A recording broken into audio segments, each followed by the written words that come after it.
Campcast. Histórias, pensamentos e caminhos do marketing político brasileiro. Olá, sejam bem-vindos ao Campcast, o podcast dos profissionais de marketing político. Meu nome é Bruno Hoffman, sou presidente do Camp e estou aqui mais uma vez com o imbatível, o meu muso, companheiro de bancada, Mário Rosa, e já adianto que já digo muso, porque hoje estamos com uma musa do Camp aqui, que sobretudo é competentíssima, mas essa parte o Mário que faz. Olha, Bruno, hoje nós estamos aqui em nome da diversidade e para mostrar que o marketing político não é um território só de heterotops, muito pelo contrário. Nós estamos aqui com... Se tiver no marketing político alguém igual a Cila, já é difícil. A Cila Schumann que está aqui. Maravilhoso. Melhor não tem. A Cila Schumann é uma das melhores profissionais do marketing político, da história do marketing político. Então, Cila, é uma grande honra receber você aqui, uma mulher profissional que está nesse mercado e é um exemplo para todos nós. E como eu peço para todo mundo que vem aqui, para fazer um breve Wikipedia aí, seu, que no seu caso é daqueles casos que seria um Google, mas se puder fazer um Wikipedia... É porque a história é longa, né?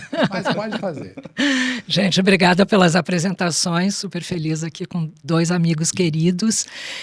Bom, eu sou jornalista de formação, entrei no marketing político, eu costumo dizer, por mais uma necessidade do marketing político do que minha, porque quando as campanhas começaram, depois da redemocratização, ali depois quando veio a redemocratização, depois da Constituinte, tivemos juntos na Constituinte, nós dois trabalhávamos na Veja, em Brasília.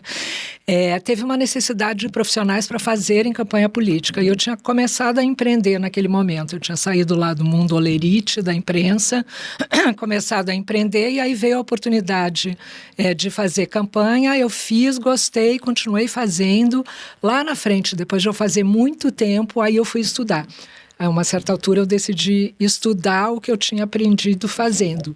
E aí eu fui para a George Washington University, onde eu me encontro aqui com o Bruno, que cursamos a mesma faculdade, e para mim foi um divisor de águas, porque a hora que eu aprendi, principalmente acho que os americanos, eles têm um jeito de ensinar e de fazer as coisas que é muito... eu diria organizado, sistematizado, né? E eu mudei totalmente a minha visão. Então, acho que era antes disso e depois disso faz uma diferença bem grande no jeito que eu trabalho. E mais recentemente, enfim, na última década, eu me tornei sócia de um instituto de pesquisa. Então, passei a fazer antes eu era coordenadora de campanhas, estrategista, e agora me tornei CEO, inclusive, desse instituto de pesquisa. Agora, então, é uma nova fase também na minha carreira, uma continuidade, né? Mas, enfim, que eu julgo bastante rica, assim, de aprendizado, né? Acho que a gente sempre está aprendendo nisso que a gente faz. O instituto esse que é o IDEA, Instituto de Pesquisa, né? Que é um dos maiores institutos do país.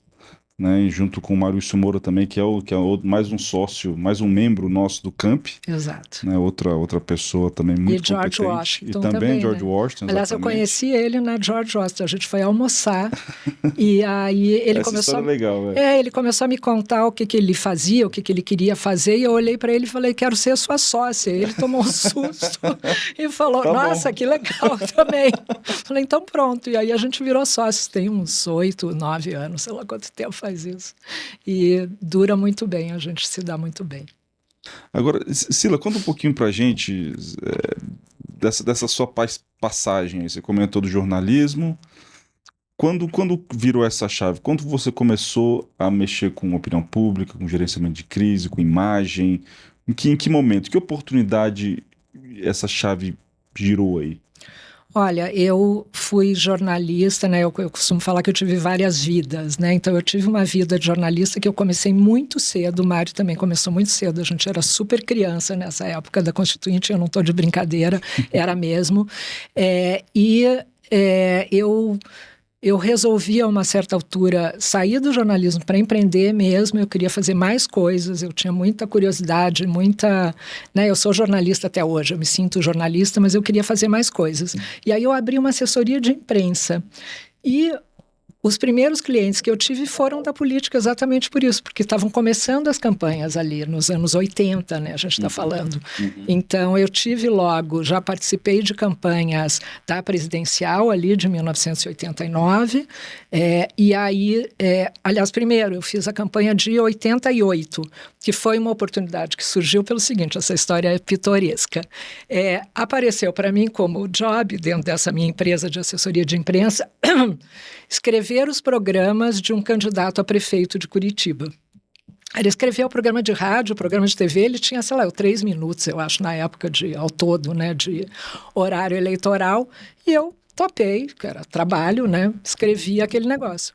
12 dias antes do dia da eleição, o Jaime Lerner, urbanista, que tinha transferido o seu título para o Rio de Janeiro para trabalhar com o Brizola e ser candidato lá, consegue trazer o título de volta para Curitiba e o TSE aprova que ele seja candidato. Então, ele entrou 12 dias antes do dia da eleição no lugar exatamente desse candidato. E só tinha eu, porque era eu que escrevia o negócio. E aí eu entrei num estúdio... E aí eu entrei num estúdio, passei 12 dias dentro desse estúdio, literalmente, e ele foi eleito. E foi uma campanha linda, campanha que, basicamente, no programa de TV, eu ensinava as pessoas a fazerem material, porque não dava tempo de mandar fazer material. E era um coração, então a gente ensinava as pessoas a recortarem o coração para colar na porta das suas casas, nos seus carros, enfim, foi uma campanha única, assim, né, em geral. E foi um estrondo, assim, quando acabou isso, eu me lembro, na época tinha o programa do Jô, enfim, eu fui em todos os lugares com o Jaime, porque era um fenômeno, né, foi uma campanha incrível, ele já tinha sido prefeito de Curitiba, então ele tinha um nome, era uma campanha super morna, nenhum candidato estava entusiasmando, quando ele entrou foi E aí eu passei a trabalhar com ele. Aí eu me envolvi na campanha de 1989, como eu falei, na de presidente. O nosso escritório tinha mais sócios, a gente estava tanto na campanha do Brizola quanto na campanha do Covas, naquela época, né, que foi aquela campanha que teve muita gente. E aí eu passei a fazer campanha, enfim, aí eu fui ser secretária de comunicação, aí fiz a campanha estadual dele, enfim. Então, para te responder, eu nem sei como é que eu entrei nisso. Na verdade, assim, eu cobria a política, né, quer dizer, tinha já essa vivência, mas eu entrei entrando, né, aquela coisa assim, entrei entrando, por isso que eu falo. Nunca mais saiu. E nunca mais saí. Eu gostei de fazer aquilo, eu acho que eu tinha jeito para aquilo, mas foi do jeito que muita gente entrou na época, né? E era uma época em que os programas eleitorais eram muito longos, né? Então, você precisava de jornalista para fazer aquilo, né? Eu me lembro que a gente contratava a Ex Globo o tempo inteiro, né? Porque era quem tinha uma capacidade de fazer um jornal nacional, basicamente, né? Porque eram programas, né? Você não tinha os comerciais ainda. Então, era muito de jornalista na época. Não era uma coisa de publicitário, era de jornalista na época que eu entrei. Então, eu estava... enfim, preparada para fazer aquilo.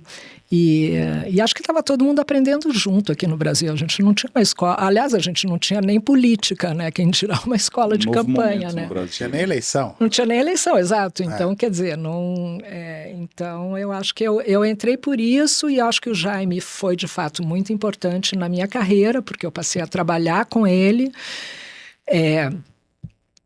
Depois disso, eu vim trabalhar no PFL, eu fiquei muito com uma cabeça americana de que eu tinha que optar por um dos partidos, né, para trabalhar, né, quando, né, essa minha escola de ser democrata ou republicano, e eu confesso que a minha opção foi muito mais pragmática do que qualquer outra coisa, né? Na época existia o PT, existia o PSDB, que já estava, né? Eles já tinham os seus estrategistas e tudo, e o PFL me parecia o partido mais profissional dentro dessa lógica. E, enfim, eu fui muito feliz no PFL. Com o Jorge Bonhaus. Com o Jorge Bonhaus, enfim, a gente fez coisas extraordinárias ali, tinha mais gente trabalhando no partido, eu fiquei anos trabalhando com eles, e depois, enfim, fiz muitas coisas, depois eu fui ser vice-presidente da Propeg, né, e a vida continuou e fazendo muitas campanhas. Mas do PFL eu saí também, é curioso, eu saí quando o Lula ganhou a eleição. Porque já estão cometendo inconfidências. Mas a ideia até um certo limite é essa. Ai, meu Deus. Não, gente, na verdade é o seguinte, o PFL tinha sido governo a vida inteira, né? Quem nasceu no PFL era governo. Quando o Lula entrou, ficou todo mundo desempregado, né? Basicamente foi isso que aconteceu. E aí muita gente voltou para o partido, ficou assim, apertado ali. Né? Aí eu falei, gente, deixa, eu vou fazer outra coisa, tá tudo certo. Aí ele mudou para DEM nessa época, eu fui fazer outra coisa. E aí essa outra coisa, você continuou na área de comunicação? Continuei. Eu continuei fazendo campanha, enfim, até muito tempo eu fiquei fazendo campanha, né? E fiz muitas campanhas, fiz campanha fora, fiz campanha aqui, enfim, continuei fazendo campanha, trabalhei muito para comunicação de governo, acho que era uma especialidade que eu desenvolvi, eu gostava muito, né? Até porque, voltando ao Jaime, né? O Jaime me ensinou, o meu trabalho com ele era muito de fazer política pública, né? Então, era muito bacana fazer comunicação ali, sabe? Um exemplo que eu dou é o programa do lixo que não é lixo, né? A gente lançou lá, né? Eu me lembro de uma das primeiras reuniões, quando o Jaime foi exatamente eleito naquela prefeitura, a gente foi fazer uma reunião e alguém chegou e falou assim, como chamava aquilo? O aterro sanitário está esgotado, né? Que era o lugar onde levava o lixo. A gente precisa comprar outro terreno e tem esse problema, porque ninguém quer um terreno perto de si, e não sei o que. Aí o Jaime falou, mas por que tem tanto lixo? A gente está falando de 88, 89, né? Ninguém falava desse assunto. Sim. Ele falou, mas não dá para separar o lixo que não é o lixo reciclável e tal. Os caras tipo, Ele falou, não, vamos separar o lixo, vamos embora fazer um programa de separar o lixo. E a gente fez. E a cidade inteira começou a separar o lixo. Era uma campanha que chamava Lixo que não é lixo, que a propaganda era uma das coisas, né? E, enfim, e aí, sabe? Então a gente fazia muita política pública na comunicação. Então eu vim bastante com essa escola. Então eu gostava de fazer comunicação de governo. Trabalhei para bastante gente aí. A grande marca...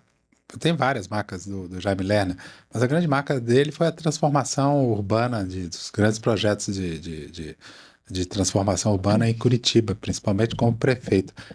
Foi na primeira gestão ou foi mais nessa segunda gestão que ele deixou implantado realmente Eu acho que foi uma continuação, né? Eu acho que o Jaime teve a capacidade, a primeira vez que ele foi prefeito, indicado na época, né? Não tinha eleição, ele tinha 33 anos. Por um acaso eu estava no jantar onde decidiu-se isso.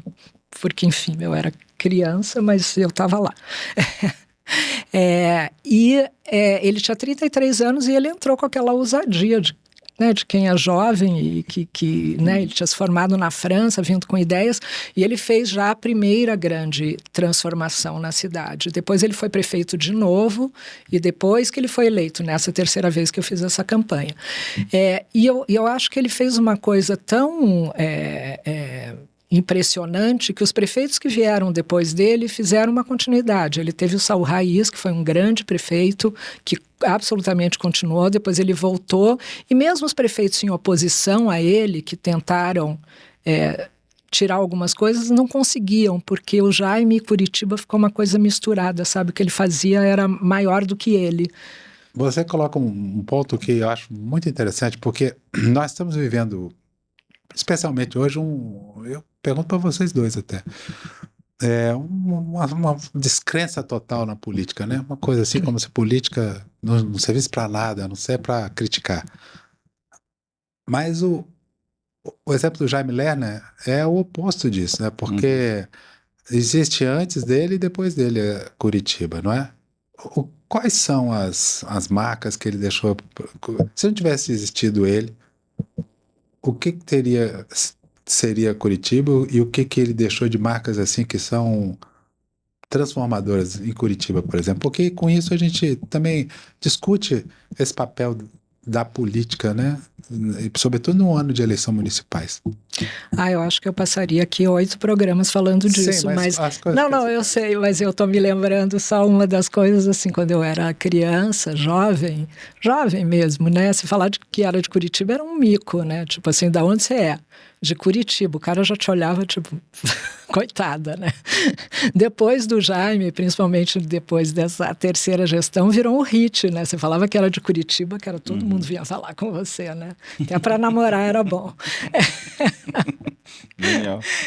Mas enfim, eu acho que algumas das principais coisas que o Jaime fez foi as grandes estruturas da cidade. Ele enxergava para onde a cidade ia crescer e organizava antes de que ela crescesse. E ele pensava muito nessa mistura de trabalho, lazer e moradia. Então, de você não precisar se deslocar tanto para ir trabalhar e você ter lazer perto de onde você mora, que eu acho que até hoje é uma das principais desafios em todas as grandes cidades, né? Se olhar São Paulo, isso é um drama, as pessoas passam horas no transporte coletivo para ir trabalhar e não tem lazer perto de suas casas e por aí afora. Então, acho que eu considero isso muito importante, e aí junto com isso veio o transporte coletivo, né? Então, no transporte coletivo ele já criou inicialmente aqueles ônibus biarticulados que cabia mais gente, e nessa gestão que eu estava trabalhando com ele criou um negócio que chamava Ligeirinho, que era um metrô de superfície, né? Então ele falava que as cidades brasileiras estavam investindo em metrô na hora errada. Quem investiu em metrô foi lá nos anos 60, 70, quando você tinha dinheiro e tempo para fazer aquelas desapropriações e aquelas grandes obras. E que a gente estava atrasado e a gente estava importando alguma coisa que já não funcionava, né? Como a gente vê até hoje. Então ele falou, por que não fazer um metrô de superfície, em vez de você fazer a obra toda? E aí inventou né, o grande segredo era o embarque e desembarque, né? Além de você ter a canaleta exclusiva, evidentemente, mas onde você perde tempo no ônibus é quando você sobe e desce do ônibus, que o cara para. Então, a gente é ótimo, né? Ele fez, mas eu me sinto participante. Um tubo, né? Que são aqueles tubos, não sei se vocês já viram essa imagem, a pessoa entra, paga antes. Você paga pro ponto de ônibus, não pro ônibus, né? Não, pro ônibus, exatamente. E aí, quando o ônibus chega, baixa uma plataforma e você embarca na mesma altura do ônibus. Então, você não perde aquele tempo. Então, ele tem uma velocidade, uma acessibilidade de um metrô. Não precisa fazer metrô, né? Então, acho que isso foi muito inovador. E na área, eu queria citar mais 2 áreas, né? Uma é a área social, que acho que foi feito muita coisa, e a mulher do Jaime, que é a Fanny Lerner, fez um programa na época que chamava Vale Creche, que eu acho extraordinário, que é o seguinte, na Constituinte foi aprovado que qualquer empresa de mais de 200 funcionários era obrigada a ter uma creche para os filhos dos funcionários. E aí a Fanny olhou e falou, os caras têm que construir uma creche, aí contratar a enfermeira, a pedagoga, sei lá, mas o que tem que contratar para uma creche, administrar uma creche, não é o business da empresa. Ela chamou os empresários todos e falou, gente, seguinte, aqui tem não sei quantas vagas e a gente vai construir a creche junto com vocês e oferecer para quem é da região e não só para a empresa. E a gente, prefeitura, administra. Aí vocês não têm que se preocupar com isso. Então, a cidade, depois ela fez isso no estado todo, quando o Jaime foi governador, passou a ter uma rede de creches extraordinária, né? Então, acho que isso foi muito importante. E, por último, essa questão do meio ambiente, que o Jaime sacou mais nessa terceira gestão, e que hoje, por exemplo, quando a gente vê negócio de enchente, por exemplo, né? Nas cidades, Curitiba, quando eu era pequena, tinha muita enchente, né? Até quando eu era repórter, já tinha muita enchente. E ele foi construindo os parques, essas esponjas que a gente fala, né? Enfim, pensando sempre na frente. Acho que o grande lance do Jaime era pensar na frente e criar essas equações de corresponsabilidade. Acho que era, enfim, um outro momento, como diz você. Agora, com o Jorge Bornhausen, para mim foi uma escola de política também, né? Porque, cara, ali eu aprendi de política mesmo, porque o Jaime não entendia nada de política, ele entendia de fazer tudo isso. Na política não era tanto assim, mas o Jorge Bornhausen, o senador Jorge, foi a minha grande escola de política, de articulação, de bastidores, computador, de cenário, cara, ali foi uma loucura, né? Ainda tinha o Antônio Carlos Magalhães no partido também, o partido tinha... O povo vai começar a me xingar já ouvindo isso. Não, Mário. são figuras históricas. Não, eu acho incrível, assim, ter podido trabalhar. Eu vejo a Cila aqui falando do Jaime e dessa inovação e tal. Eu acho que com certeza ele inspirou também ela na vida inteira, porque a gente comentou aqui que ela entrou, né, no momento do marketing político, do nascimento do marketing político. Depois eu acho que ela pode contar um pouquinho também, né, ter uma experiência sua presidencial no início da internet nas campanhas eleitorais, né, e depois, já numa segunda parte aqui dessa minha pergunta, hoje você é sócia de aplicativo de pesquisa, de monitoramento também de rede, social listening, etc. Então, continua evoluindo, continua acompanhando as tendências, as novas necessidades. Conta pra gente um pouquinho dessa campanha presidencial de 2010 e depois dessas outras organizações que você faz parte. Ah, que legal. É verdade, eu sou bem novidadeira. Eu sou curiosa, eu gosto, enfim. Essa campanha de 2010 foi por causa disso. Quando surgiram os blogs, lembram dos blogs? Uhum. Eu fiz um blog, porque eu gosto sempre de experimentar. Assim, o que eu vou fazer para o cliente, eu gosto de fazer para mim também. Assim, eu quero saber de verdade como faz, não quero só... E aí eu fiz um blog, e, enfim, aí veio a campanha de 2008 do Obama, que foi aquela grande campanha, né, de internet, né, quando as pessoas descobriram que existia a internet. Mas assim, eu já tinha tido aula de política e internet na faculdade, em George Washington, né, na GSPM a gente já tinha essa aula, né, então já estava antenada no que ia acontecer, enfim.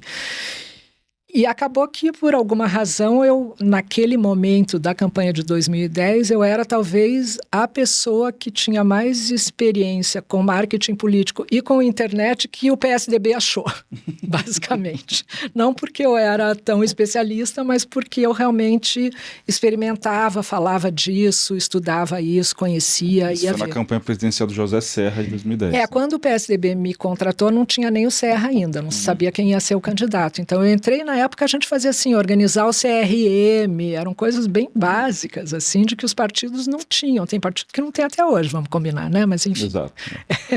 Lembrando que o CRM é banco de dados de toda a organização, né? Exatamente. E aí eu comecei a trabalhar ali, e aí o Serra virou candidato, e aí a gente montou uma equipe grande de internet, mas na época a gente precisa entender que é o seguinte, eu falava, né?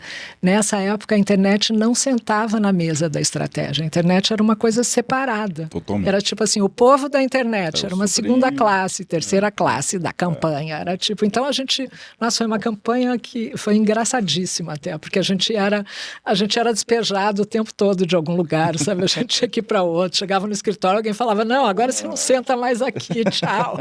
A minha casa virava QG, foi uma campanha muito louca. Tinha dia do lançamento do site, não tinha? Tinha o dia que... Tinha o dia do lançamento do site. Oficial do exatamente. Site. É um grande evento, não era? Exatamente. Enfim, foi a campanha do Serra que apareceu aquele doido daquele... o indiano. O indiano. Teve de tudo ali naquela campanha. Mas, em que pese todo esse folclore, foi a campanha, tanto para o Serra quanto para a Dilma, de um início ali do que seria mesmo você trabalhar com o web na eleição, porque as duas campanhas, enfim, trabalharam. E eu acho que um grande acerto que a gente teve ali foi fazer o Twitter do Serra. Uhum. O Serra já não era jovem, as redes sociais ainda estavam começando, mas já existiam, e ele topou fazer um Twitter. E foi uma experiência extraordinária. E você foi o Carluxo dele? Eu fui o Carluxo dele, no começo era a Ana Maria, foi ela que dando todos os créditos, mas eu acabei sendo o Carluxo do Serra, o que foi uma coisa muito interessante, porque a gente na época, né, não existia equipe que tuitava, né, era o cara que tuitava, né, se imaginava, a Dilma até às vezes, né, eu me lembro que um dia ela estava, acho que num debate estava tuitando, foi um escândalo, como que ela está tuitando e está no debate, não é ela, né, tinha esse drama. A gente ali levava isso super a sério. Então, como o Serra não dormia, a gente tuitava de madrugada. E ele falava com a turma da madrugada que estava ali no Twitter.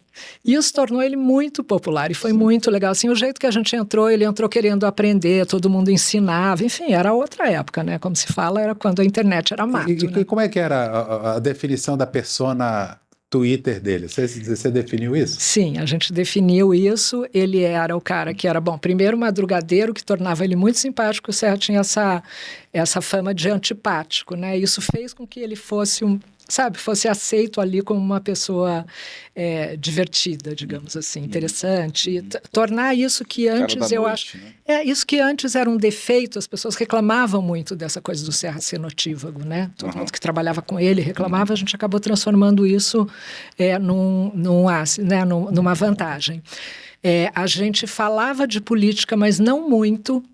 A gente tinha assim, era bastante, né? Falava, não fazia campanha, sabe, ali. Ele não fazia campanha, a gente estava construindo a persona dele mesmo. Então, ele falava muito de música, de cinema, porque ele gosta muito disso, muito de futebol, do Palmeiras.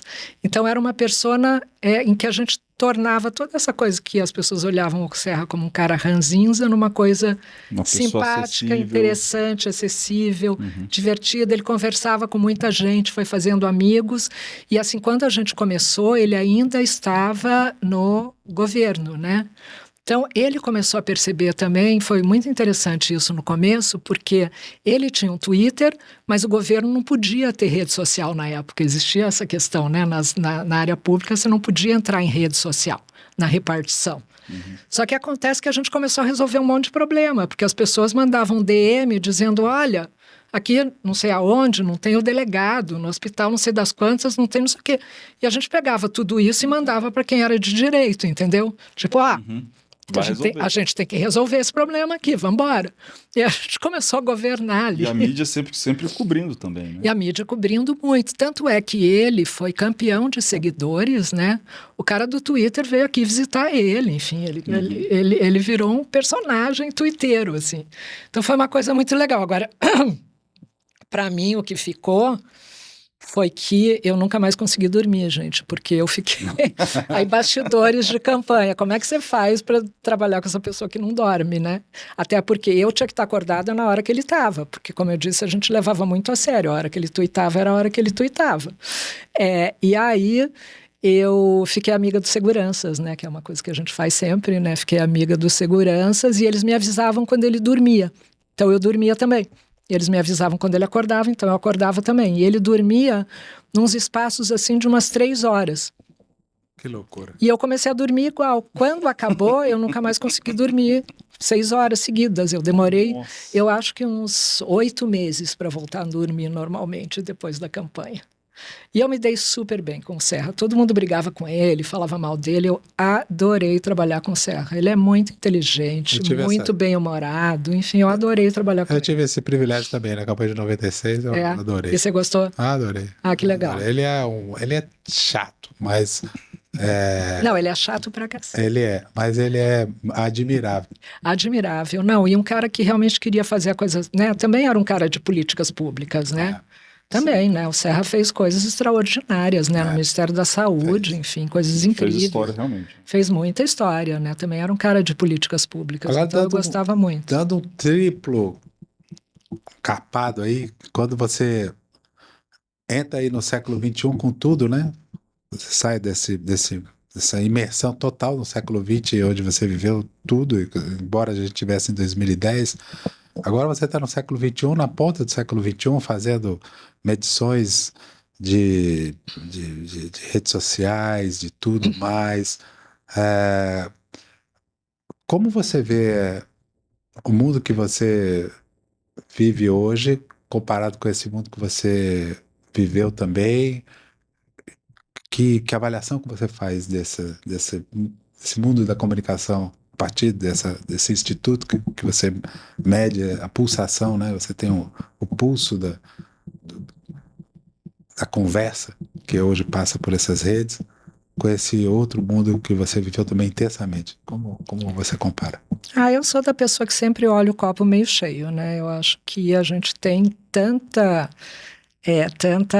acesso à informação interessante, né? É pena que a gente não está usando tão bem no mundo, né? Mas eu acho que dá para a gente fazer tanta coisa incrível. Eu dei esse exemplo, né? A gente tem um aplicativo que chama Pinion, que a gente tem ali 3,5 milhões de pessoas inscritas, que eu dou missão para as pessoas sobre, assim, vou dar um exemplo aqui, na política, né? Quando o Lula foi preso, né? Na eleição de... A gente tem ali 3,5 milhões de pessoas inscritas, que eu dou missão para as pessoas sobre, assim, vou dar um exemplo aqui, na política, né? Quando o Lula foi preso, né? Na eleição de 2018, a gente deu a missão para as pessoas assistirem o Jornal Nacional daquele dia e nos dizerem na sequência o que elas fariam a partir disso, para quem que ia o voto, de que forma que elas estavam enxergando aquilo, e a gente teve um resultado na hora, e as pessoas mandavam vídeo, e era muito interessante, porque assim, manda vídeo, a pessoa se sente muito à vontade, ela está dentro da casa dela, né? Então a pessoa com uma toalha na cabeça, assim, saiu do banho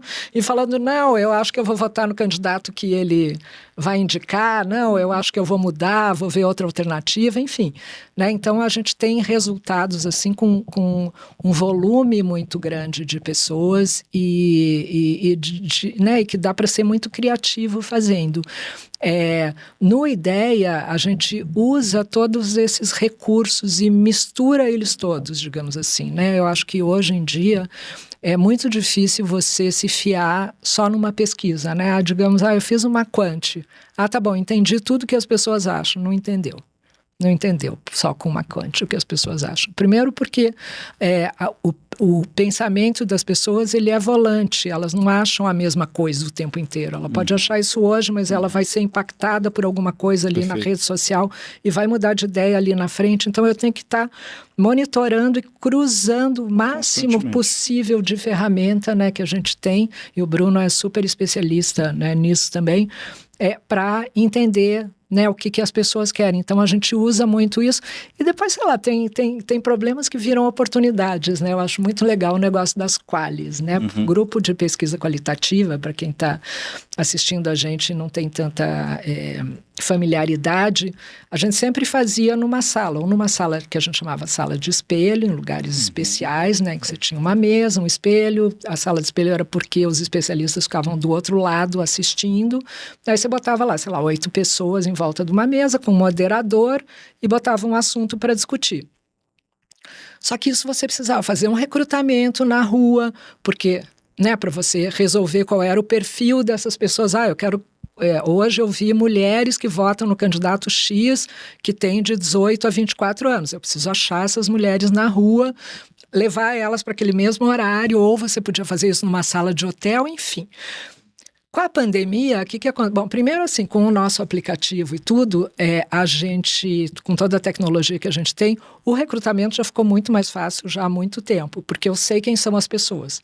Porque como eu faço muita pesquisa com as pessoas e eu sei quem elas são, eu já acho muito mais rápido aquele sócio econômico, enfim, aquilo tudo, eu já sei. E com a pandemia, isso que eu falo de oportunidade, com a pandemia, como você vai juntar pessoas numa sala? A pandemia aconteceu num ano de campanha eleitoral municipal, né? Exato. Como é que a gente vai fazer quali? Vamos fazer quali online. E a gente passou a fazer quali online e hoje eu só faço quase quali online. Por quê? Porque é muito melhor. Porque eu consigo, por exemplo, digamos na eleição nacional última, eu consigo ouvir eleitores do Nordeste, do Sul, do Sudeste, tudo na mesma sala, né? Eu consigo, enfim, criar clusters assim, os mais diversos, os mais interessantes, de cidade pequena, de cidade grande, enfim, é um mundo, né? Então, você não pensa mais em ir para uma cidade que tenha os moradores só daquela cidade e por aí afora. Então, acho que tem muitas oportunidades que a tecnologia nos traz soluções. Então, acho que assim, eu tenho saudade das campanhas. A primeira campanha de governador que eu fiz grande foi a de 1994, do Jaime Lerner. Era um esquema gigantesco. A gente alugou um cortume em Curitiba para fazer a sede da campanha. Ficou famoso esse lugar. É gigante, assim, tinham zilhões de pessoas trabalhando dentro, aquelas equipes enormes, né, de propaganda, de TV, construir estúdio. Nesse ano, ficou proibido você fazer externa, né, porque a gente sabe, né, a legislação eleitoral, ela muda a cada eleição, né, gente, é uma coisa bem dinâmica. Nessa, ficou proibido fazer externa. E o que o Jaime tinha para mostrar era o trabalho dele de prefeito. Então, a gente construiu um estúdio que fosse capaz de entrar o ônibus biarticulado. Basicamente, a gente fez um estúdio desse tamanho. O nosso critério foi esse. Exatamente. O nosso critério foi esse. A gente fez internamente o que seria externa. Enfim, o que eu quero dizer é que eram campanhas que duravam muito mais. Tinham, né, a campanha durava quase o ano todo, né? Você começava a fazer a campanha no começo do ano, né? Então, enfim, era um outro, né? Então, se eu tenho saudade daquelas campanhas, Não. eu tenho. A minha questão não é tanto saudade. A questão é a comparação que você faz entre, por exemplo, antes nós tínhamos a mediação, os veículos de comunicação, o programa eleitoral como os programas eleitorais semestrais dos partidos, as inserções, a televisão como grande centro das campanhas. E nós tínhamos, assim, digamos assim, uma concentração muito grande do processo de comunicação e muito centralizado. Hoje nós temos um processo muito atomizado, né? Tudo muito... Você alcança todo mundo, mas ninguém muito presta atenção em nada, porque está todo mundo muito bombardeado de tudo. E conquistar a atenção, tudo está acessível, muito mais acessível, graças ao celular, mas a atenção não.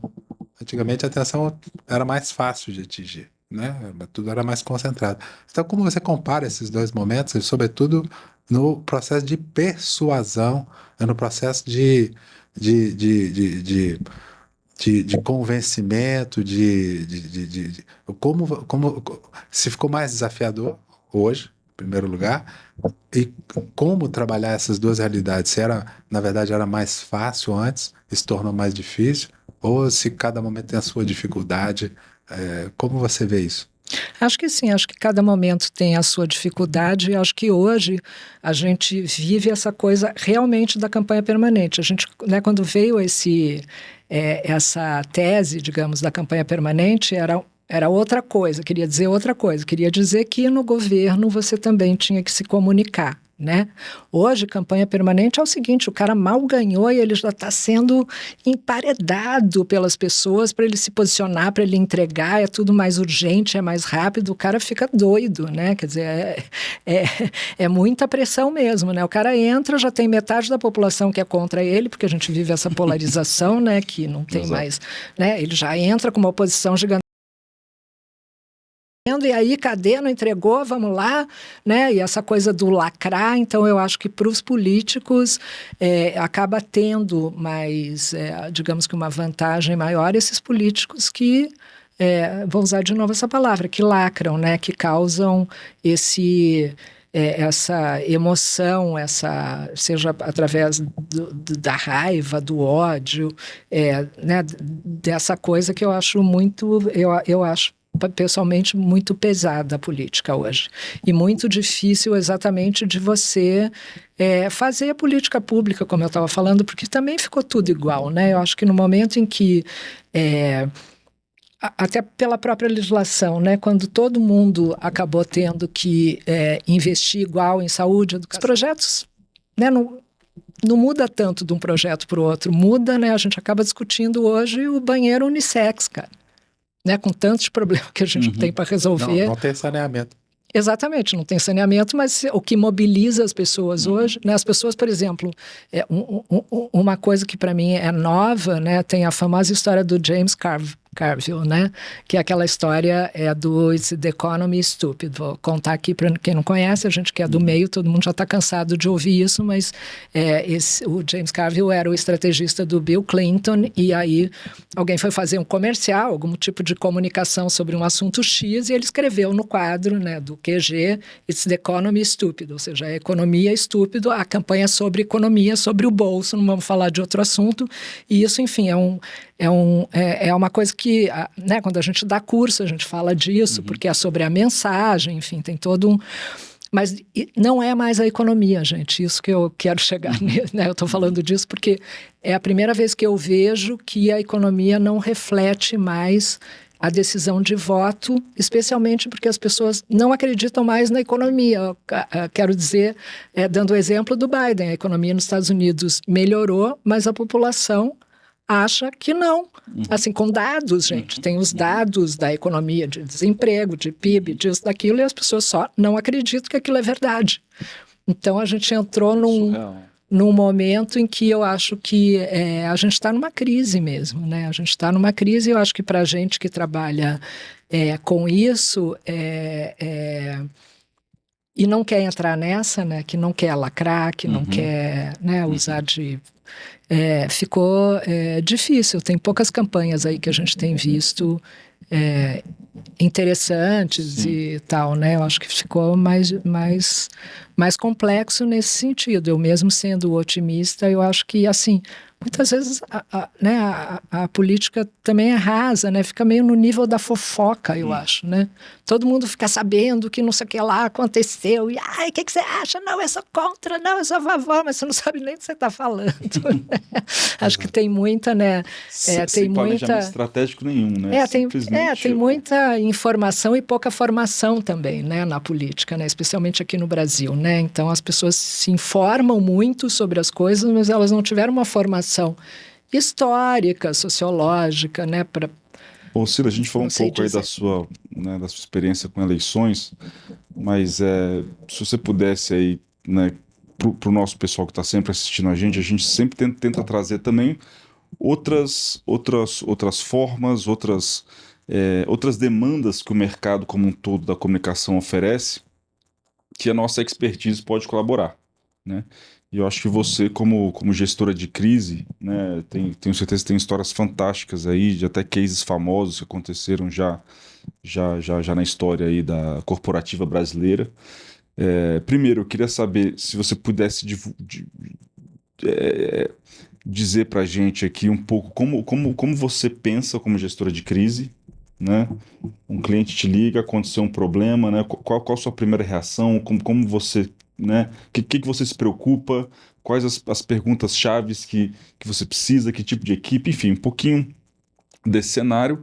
E claro, se depois você puder citar uma outra história também, acho que seria legal. Bacana. Bom, estamos aqui com o mago da crise, né? Não. A gente fez umas juntos bem no comecinho, né? No comecinho, sim. No comecinho a gente trabalhou junto e era uma delícia. Acho que a gente que trabalha com política, quando você vai para uma... Aí o Mário pode me falar, porque ele é mais... quando você vai para uma crise privada, é quase uma brincadeira, exatamente. Você olha, o meu único problema quando eu fui para a área privada era, cara, eu já perdi o voto, eu nunca perdi dinheiro, estou em pânico, eu não posso fazer o cara perder dinheiro. Isso no começo me deixava bem tensa. Mas... Então, primeiro isso, né? Eu acho que a gente acabou em crise por causa disso. A gente começou lá nas CPIs, né, Mário? Era tudo aquilo, enfim. Foi um caminho natural. Não, sério, gente.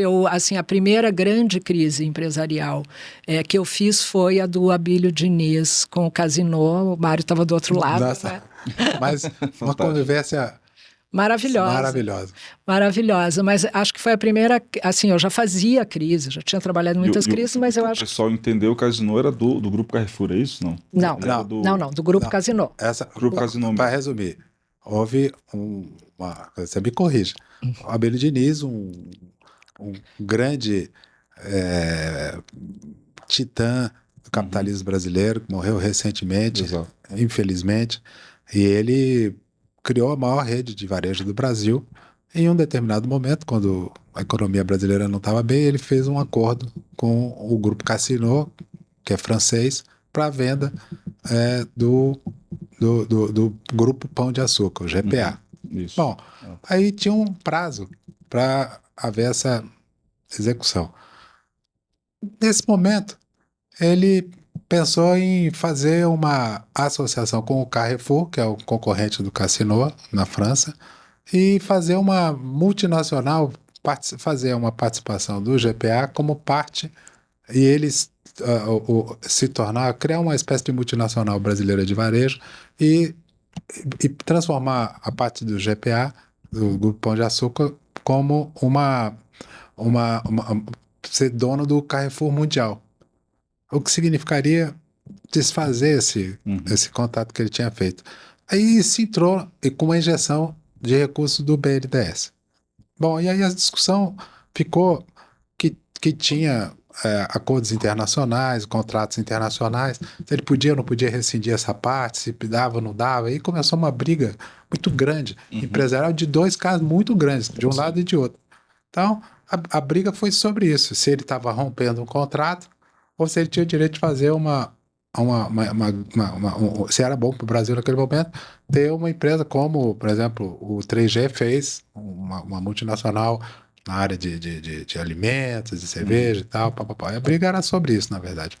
E aí havia duas posições, ele querendo internacionalizar o varejo brasileiro e o Cassino querendo o cumprimento do contrato. Acho que administrar a crise é sobre pessoas. Eu acho que ali, né, eu falo que foi a primeira grande crise que eu fiz, mas eu acho que não é pelo tamanho ou por ter sido eu acho que foi por eu ter encontrado um espaço, né? E aí, para responder a sua pergunta, por isso que eu estou citando essa. Eu encontrei um espaço que é de coordenadora de comitê de crise, que é uma função muito específica, né? Então, é isso que eu faço em crise. Né? Então, eu encontrei esse espaço ali, passei a fazer isso a partir dali, depois eu fiz muitas. Só para falar o papel que ela exerceu, essa foi, sem dúvida nenhuma, a maior crise privada e empresarial da história do país, sem dúvida, porque os dois são realmente gigantescos. Era gigante, não. E foi interessante pelo seguinte, para falar mais um pouquinho dessa crise, porque essa crise é muito legal, assim, né, como experiência, como tudo. A gente conseguiu negociar na semana anterior, aqui teria uma arbitragem internacional, que aí tudo ia explodir. A arbitragem começaria na segunda-feira, e começando essa arbitragem ia ser Deus nos acuda, né? Porque, enfim, iam vir à tona coisas, ia ser uma guerra mesmo. E a gente negociou na semana anterior, né? Veio trabalhar, quando eu entrei, entrou também um grande negociador de Harvard, chamado Bill Urey. A gente entrou juntos na crise. E a gente começou a negociar sem que ninguém soubesse. Nós éramos dentro da equipe do Abílio, eu creio que 6 pessoas que sabiam que a gente estava tentando ir por esse caminho. Então, todo mundo achava que a gente estava indo para a briga, quando, na verdade, a gente estava totalmente preparado para ir para a negociação. Então, a gente foi negociar em Paris na terça-feira, eu acho. A arbitragem começava na segunda seguinte. Foi o Bill Urey, eu e a Flávia Almeida, que hoje toca o Península, para lá para fazer isso. E quando a gente chegou com a proposta era boa, e eles também não queriam entrar na briga, porque a briga ia ser ruim para todo mundo, né? A briga ia ser, né, como toda briga. Então, eu tenho uma máxima em crise que é a seguinte: você briga para resolver, você não briga para brigar. Né? E acho que ali estava um clima de brigar para brigar. Não, eu quero brigar porque eu tenho razão, porque não, o outro tem razão. É que nem divórcio, né, gente? É que nem briga de divórcio. Todo mundo perde. Só para o público entender. Quais seriam as consequências disso para as empresas? Porque são duas grandes empresas, ok, elas tinham um pré-contrato que um queria desistir, o outro pensou, posso fazer um negócio melhor, mas para o pessoal que está assistindo a gente agora, qual que seria a consequência? Por que era uma crise, de fato? Para o Abílio, eu acho que seria a consequência, né? Eu acho que o Jean Charles já tinha ganho a briga. E o Abílio ia, além de perder a empresa, ele ia perder muito dinheiro. Então, o que a gente conseguiu negociar foi uma saída dele da empresa sem uma perda tão grande de dinheiro.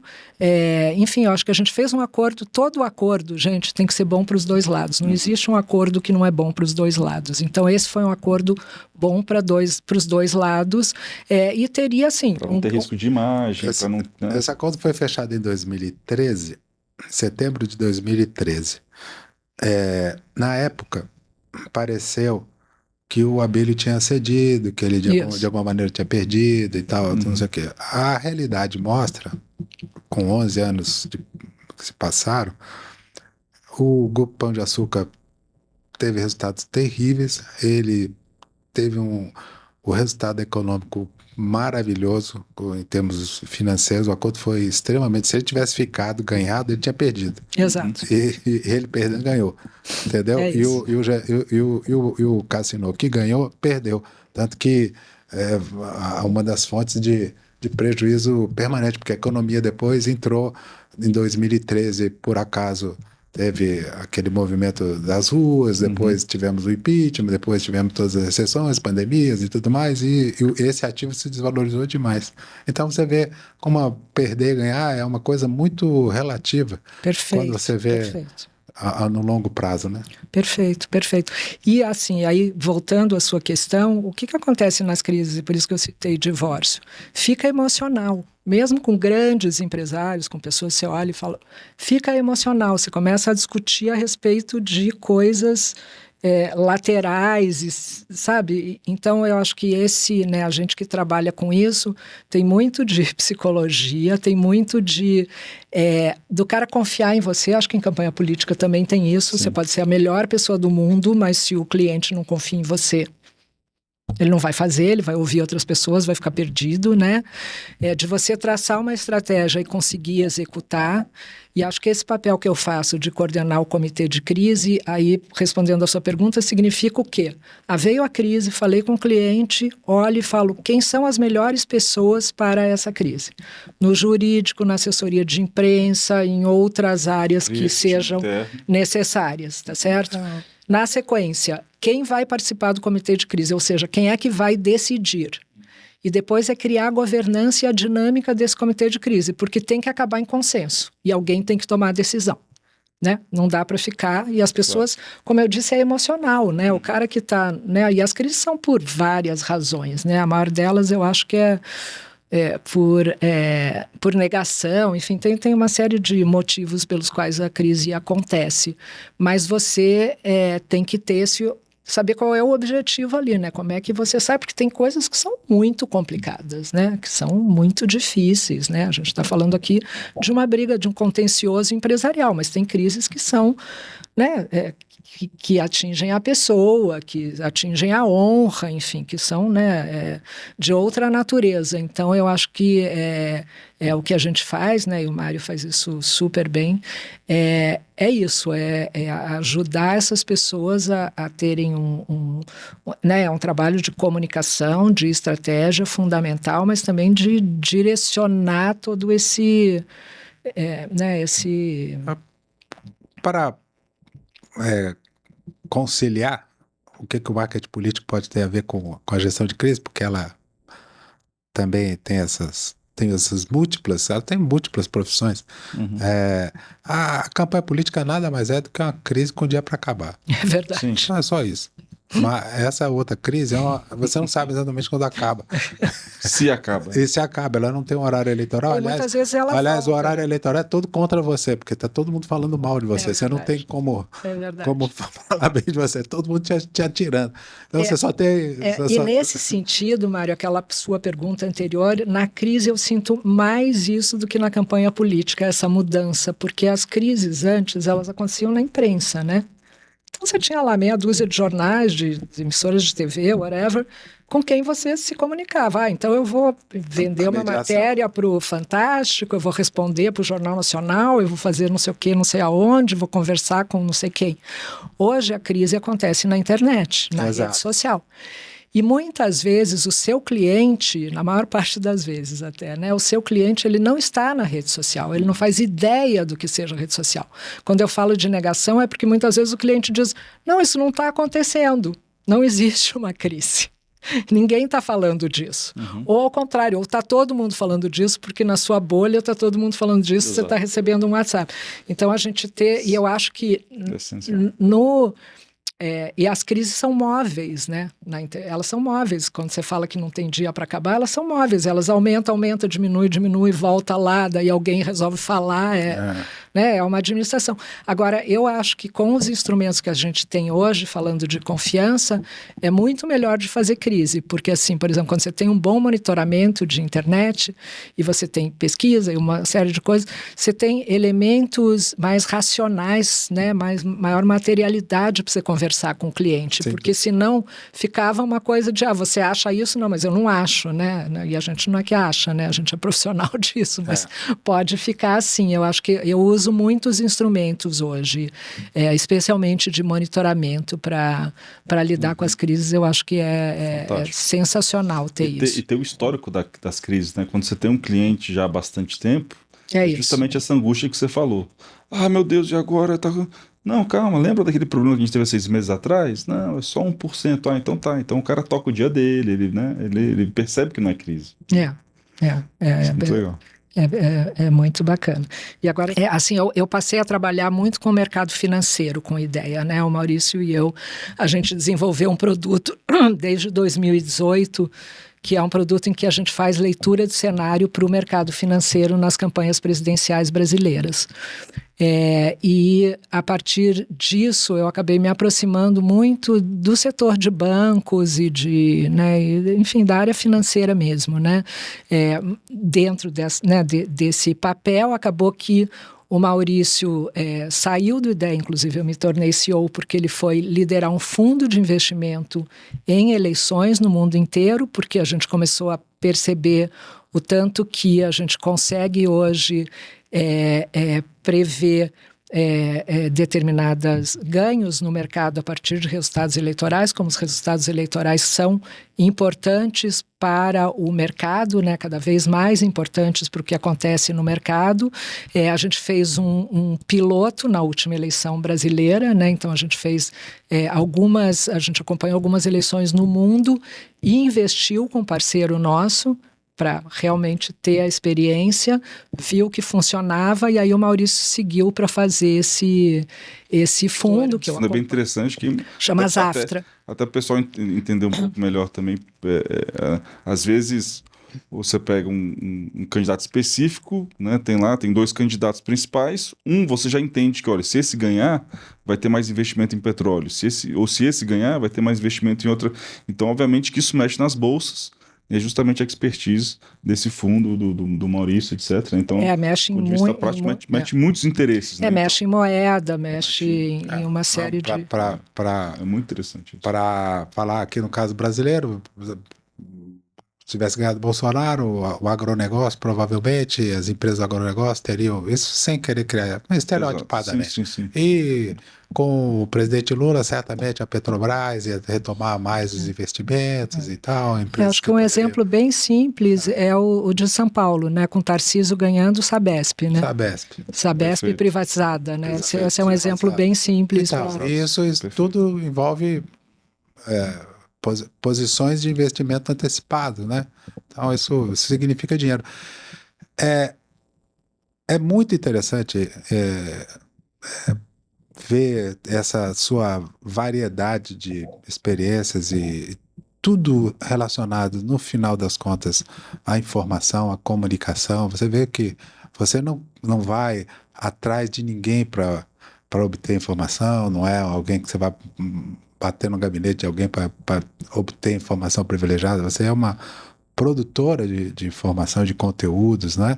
E isso mostra a amplitude de possibilidades que aqui a gente fala do marketing político, mas que a partir do marketing político ou da comunicação, os inúmeros campos, né, que podem ser criados a ponto de você hoje estar trabalhando com um fundo de pesquisas eleitorais que podem impactar o investimento para esse ou para aquele tipo de mercado. São esses testemunhos, Cila, que eu acho que são importantes para o nosso espectador, e são esse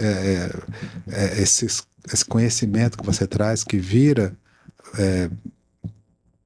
possibilidade de aprendizado para quem estiver acompanhando, para os estudantes, para as pessoas que têm curiosidade sobre isso. E sobre isso também eu queria perguntar a você, como eu pergunto sempre aqui, o que você tem a dizer para quem estiver aí no mercado, para quem estiver começando, para quem você acha que está pensando em entrar nessa carreira, que você mostrou que tem 100 mil caminhos, acho que você percorreu muitos caminhos variados. O que deve ser algo que talvez tenha servido para você, ou que você acha que é importante para impulsionar? Eu acho que a primeira coisa é enfim, um respeito e um gosto pessoal, eu chamaria, pela democracia, né? Eu acho que tem muita gente que quer entrar na política sem ter noção de que você está entrando num processo absolutamente democrático. Isso é essencial, né? Eu acho que você tem que... E quando eu falo um gosto, é porque tem muita gente que não tem gosto pela democracia. E não é aqui, não estou fazendo... Estou fazendo um pouco de juízo de valor, mas é de fato, né? Eu acho que não dá para você entrar na política achando que trabalhar com isso com um viés muito... Você entender que você vai ganhar, você vai perder muitas vezes. Eu já perdi muitas vezes, sem entender isso, né? Então acho que essa é a primeira coisa, você entender em que jogo que você está entrando e a beleza disso, a beleza de perder também. Sabe, a beleza de que outro ganhou e que vai ter de novo e que, enfim, você sair melhor do que você entrou e por aí afora. A segunda coisa é ver a beleza da política, né? Eu acho a política linda.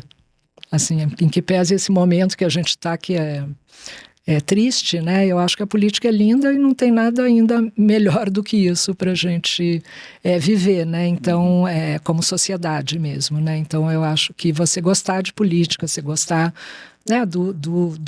enfim, de tudo que envolve isso, né? Além dessa coisa que eu falei no início, de você entender que com isso você pode fazer transformações bacanas para a sociedade. Ou seja, você não entrar porque você acha que você, sei lá, vai ganhar dinheiro, porque nem ganha muito dinheiro mais. Não, brincadeira. Mas eu diria que hoje, né, se eu estivesse entrando hoje, Mário, eu diria, vai estudar. Né? Eu acho que a gente não teve essa oportunidade. O Bruno já teve, né? Prepare-se, né? Prepare-se, seja curioso, vá olhar o que está acontecendo em outros países. Acho que eu que convivo bastante com eleições em outros países, acho que é muito importante a gente olhar. O Brasil é muito grande, então a gente tem muita campanha aqui, né? Essa campanha municipal, você tem quantos candidatos, Mário? Que você poderia trabalhar para? Milhares, gente. Então, sabe? Então, você pode ficar muito aqui dentro só fazendo isso e sem enxergar outras coisas. E a outra coisa que eu faria se eu estivesse entrando hoje, eu me especializaria. Eu acho que você ser um especialista hoje tem o seu valor, que é uma coisa que a gente não tinha na nossa época também, né? Então, você entrar numa área, né? Quer dizer, você realmente saber fazer aquilo e fazer isso muito bem. Eu acho que isso pode ser um diferencial bom para quem está entrando, né? E olhar o camp, né, gente? A gente não falou do camp aqui, mas o camp, para mim, assim, é um motivo de muita alegria, né? Porque, assim, como eu falei que eu fui estudar, né, em Washington, lá eu tive a primeira vez esse contato com as associações internacionais e me filiei a todas e passei a frequentar todas, e isso foi muito importante na minha vida profissional, né? Então, Associação Internacional, Associação Latino-Americana, eu participei inclusive da Europeia, da Americana, da Internacional, da Europeia e da Latino-Americana. Eu entrei em todas porque eu achei aquilo, era muito legal, sabe? Porque você conhecia colegas, você tinha conteúdo, você frequentava simpósios, cara, sabe, para mim foi um mundo incrível, e eu quis sempre fazer isso aqui no Brasil e nunca consegui. Tive muitas conversas com muita gente, até que apareceu o Bruno. E ele fez. E eu acho foi possível porque pessoas como a Cila toparam a ideia. Mas eu acho que, cara, é fundamental pra gente ter o camp, sabe, por N razões. Primeiro porque a gente está aqui discutindo isso, quando que a gente estaria discutindo aqui, conversando? E até por a gente estar conversando, porque assim, eu me lembro que uma das coisas quando eu cheguei em Washington que eu achei mais, assim, para mim foi um aha moment, é que eu fui num escritório de um estrategista, porque eu tinha que fazer um trabalho da faculdade, e ele abriu uma gaveta, assim, na época as pesquisas eram impressas, né? Ele tirou um monte de pesquisa e me deu. E falou, então aqui as pesquisas você dá uma lida. E eu achei aquilo extraordinário, porque aqui no Brasil a gente trancava a pesquisa, né? Não, ninguém pode ver a pesquisa. A pesquisa é minha. Ninguém pode ter acesso. E aí eu descobri ali que, você ter a informação é o de menos, né? O mais importante é você saber usar, né? Você executar aquilo, né? Você conseguir fazer a campanha. E eu acho que, estou falando isso porque eu acho que a gente tinha pouco diálogo entre os profissionais. A gente tinha amigos com quem a gente conversava, parceiros, mas pouco diálogo entre os profissionais, e acho que talvez isso fosse a coisa que mais me doía a gente não conseguir ter. E acho que hoje a gente tem um grupo importante de profissionais conversando, trocando ideias, estando aqui, lutando para coisas importantes, né? Assim, o Bruno tem feito muito esse papel, né? Junto ao TSE, né? A gente tem inclusive colaborado com legislação mesmo, né? O caso da inteligência artificial agora, que é uma questão que a gente vai enfrentar agora, que é um mundo novo. Você perguntou se alguma coisa mudou, as próximas, essa eleição americana agora e as municipais vai ser tipo igual 2008, gente. Vai mudar tudo. Com inteligência artificial, você vai ter fake news num nível outro, né? E aí a gente tem que estar... Então, a gente está como categoria juntos, enfrentando tudo isso. Eu acho que eu senti uma solidão muito grande fazendo isso em muitos momentos da minha vida. Eu tive momentos em que eu trabalhei com equipes, empresas, e eu tive momentos em que eu fiz isso muito sozinha, e eu acho que é muito solitário. Então acho que o Camp é extraordinário mesmo, e o Bruno leva ele de uma forma... Eu aproveito para agradecer aqui publicamente que a Cila é vice-presidente e está lá, né? De vez em quando ela viaja. Ultimamente ela fez uma volta ao mundo, mas voltou, tá tudo certo, ela está aqui. Mas sempre presente, sempre ajudando, sempre ativa no dia a dia da organização também, que também é complicado, né? É muita energia que a gente dispõe para isso. Agora, Cila, eu e o Mário, a gente está aqui de novo super animado de estar nesse projeto com ele, e ele sempre fala aqui, registro histórico, a gente precisa contar todo mundo. E eu acho que a gente não pode terminar de falar aqui sem falar de Geraldo Walter. Oba, esse é um bom assunto. Ele foi um profissional, né, assim, talvez um dos maiores do país, com certeza.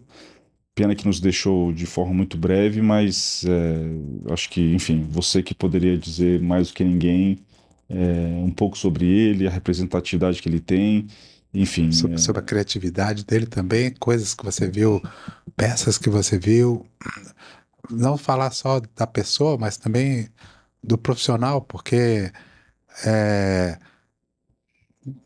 tem tanta gente importante que pode parecer que não existiu. O Geraldo Walter existiu e fez coisas brilhantes, e é um dos maiores profissionais da história do marketing político brasileiro. Eu infelizmente não tive a oportunidade de conhecê-lo, obviamente nem de trabalhar com ele, mas sempre que eu conheço e converso com alguém que teve essa oportunidade, eles falam de boca cheia do quão competente, de quão maravilhoso ele era.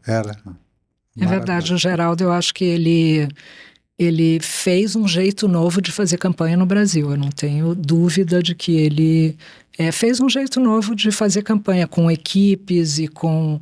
Né, a gente já entrou ali, né, quando a gente já estava entrando um pouco na propaganda, né, e ele tinha ele era criativo na propaganda e ao mesmo tempo era um estrategista e, ao mesmo tempo, era um grande líder de equipe, né? Ele conseguia comandar equipes, né? Não só pelo tamanho dele, ele era bem grande. Ele era chamado Geraldão.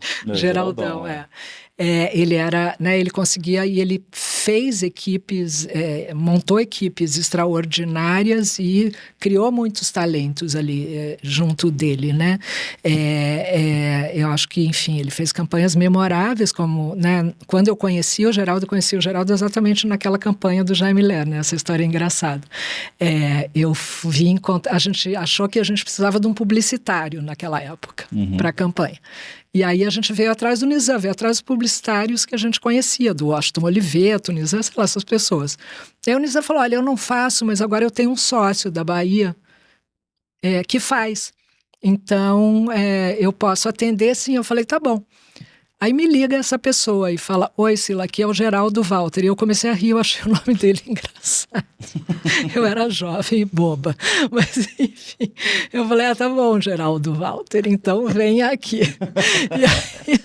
E aí ele chegou, ele e o José Roberto Verne, e eu estava num desses parques, né, que o Jaime tinha uns escritórios nos parques, ele era prefeito. A casa, né? Era a casa. E eu estava sentadinha, assim, numa grama, assim, esperando, e daí chegou aquela pessoa daquele tamanho, eu falei, cara... E aí tanto eu achei que não ia dar certo, como ele achou. Ele não gostou de mim, eu não gostei dele. Assim, né? A gente se achou esquisito um e outro. Mas finalmente ele veio trabalhar com a gente. Naquele ano ele elegeu 5 governadores e um presidente da República. 5 governadores e um presidente da República. Ele fez todas essas campanhas ao mesmo tempo. O presidente Fernando Henrique Cardoso. Presidente Fernando Henrique Cardoso, uma campanha belíssima, né? Que é a campanha. Mão, sua mão na mão da gente, fazer de Fernando Henrique nosso presidente. Eu me emociono ainda com essa música. Enfim, e ele. Eu botava. Sim. Que eram os 5 pontos. Os 5 pontos da campanha que cabiam na mão. Enfim, essa campanha é uma campanha histórica, né? Uma campanha muito bonita, uma campanha de muita mensagem, né? Clara. Eu aprendi muito com o Geraldo e acho que ele ensinou muito para muita gente. Depois a gente... Enfim, teve uma experiência de fazer governo também, né? Porque depois ganhou essas eleições, era a época que tinha que fazer as licitações, né? Nem existia licitação na época. Mas Geraldo tinha feito Angola, né? Que é uma campanha linda, né? Ele saiu lá de Angola no último avião que saiu antes de estourar a guerra, né? Em condições bastante difíceis, mas Geraldo tem uma vida pregressa dessa, que são as campanhas na Bahia, que são incríveis, né? Ele ganhou com o Valdir Pires do Antônio Carlos Magalhães, né? Numa época em que podia fazer tudo em campanha, né? Então você vê os comerciais da época, é divertidíssimo, né? Era muito legal. E acho que ele sabia bater com elegância, né? Acho que ele tinha muito a manha, sabe? Ele fazia aquilo muito direito, tinha uma força de trabalho extraordinária, trabalhava muito, mas se divertia muito, sabe? Era um trabalho que não era... não tinha um peso, sabe, que você vê hoje em dia, né, uma coisa, não só hoje em dia, né, acho que depende das pessoas. Então ele era uma força extraordinária, tanto que eu me apaixonei por ele e a gente teve um filho, né, que é o Felipe, e que, enfim, e que também adora política. Meu filho é muito legal, assim, sim, porque ele realmente, ele não trabalha com política, trabalha com web, né, mas enfim, acho que o Geraldo, eu acho que as campanhas do Geraldo, né, isso eu defendo bastante no campo e de outros profissionais, evidentemente. Eu acho que a gente precisaria fazer um esforço de... porque como o Geraldo é pré-internet, a gente não tem as coisas dele disponíveis, né? E eu acho que eu tenho todo o material dele na minha casa, né? Tudo que ele fez. Ah, que bom. Tá na minha casa. Então eu acho que, sei lá, a gente, enfim, criar um pequeno depositário de campanhas interessantes, porque as campanhas que o Geraldo fez são atuais, gente, apesar de todas essas mudanças que ocorreram, quando você olha um planejamento dele, um comercial, elas continuam atuais no sentido de estudo e de estudo. Então eu acho que... e aí a gente tem outros, né? A gente tem o Duda, a gente tem, enfim, outros profissionais aí, né? Profissionais que a gente está perdendo até, né? De estarem aqui e que também têm experiências. Então, eu acho que seria legal a gente não...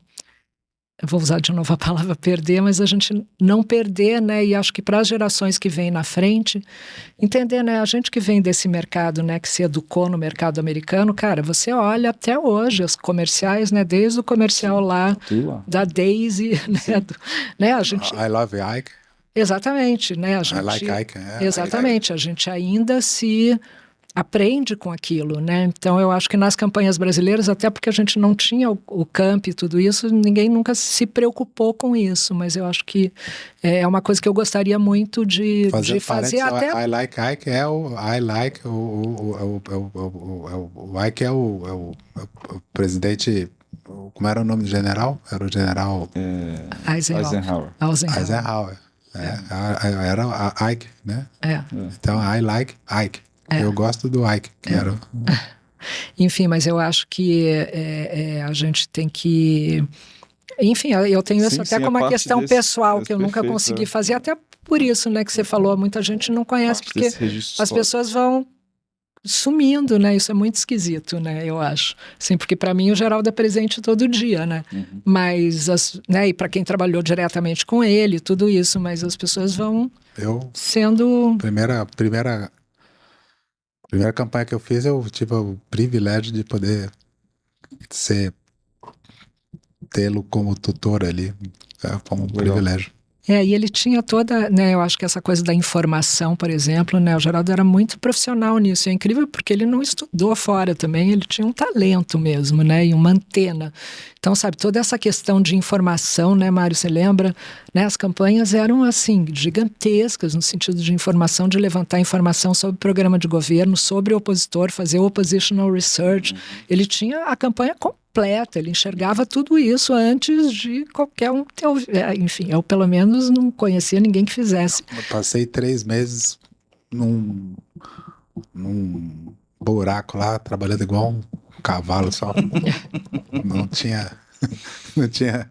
Aprendeu muito, com certeza. Meu irmão, era um chicote. O Raul Bastos, que era o feitor dele. O Raul Bastos. Fazendo a Bahia é uma grande escola, né, gente, ainda, né, do marketing político, né, muito talento saiu da Bahia. Eu trabalhei na Propeg, né, então... É uma maravilha. Pude também, né, na época que Propeg fazia muita campanha, né, então pude, nessa época o Chico Santa Rita estava lá, que também foi uma pessoa importante no mercado, certeza, né, enfim, que também já faleceu, né, não estou querendo aqui ser nostálgica e saudosista, na minha época era melhor, mas não é isso, gente, é que eu acho que essas pessoas